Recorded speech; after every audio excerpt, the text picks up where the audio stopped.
let's talk about how to find more deals. Now, I've talked to a lot of people that are in real estate, that want to get in real estate, and they're trying to get their deal flow consistent.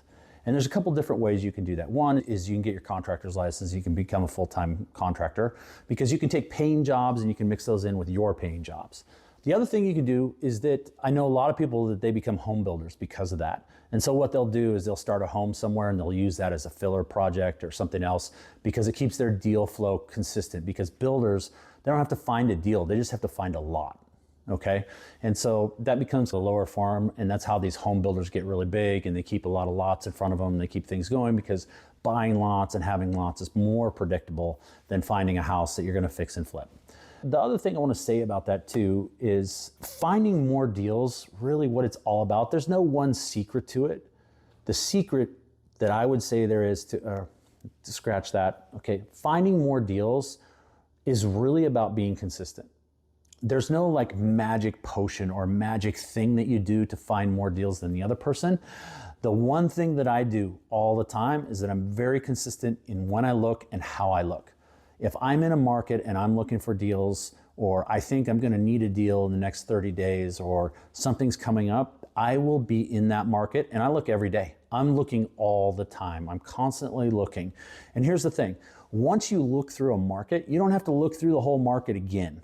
You can set up some filters and you can set up some parameters that if something drops down in price or something happens, you get notified. So then every day, the only thing is that you're just looking at the new stuff that came on the market. Maybe you look at the stuff that went off the market. I look at both of those because I want to make sure I'm in tune with what's selling in the market. And then maybe you're looking at what is lowered in price in the market or changed.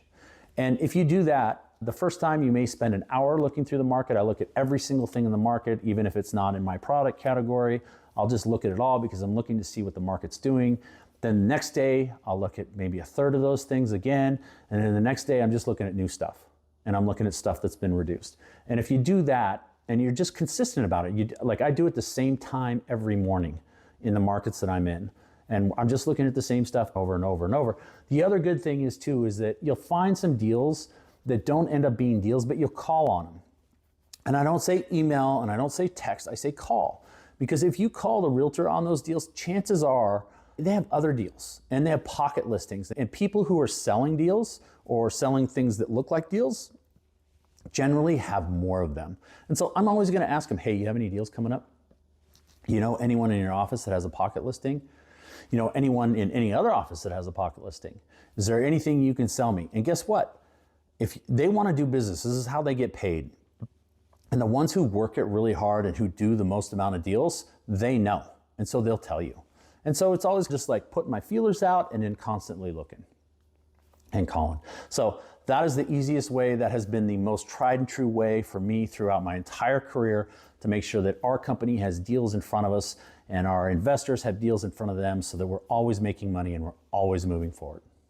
Thanks for listening.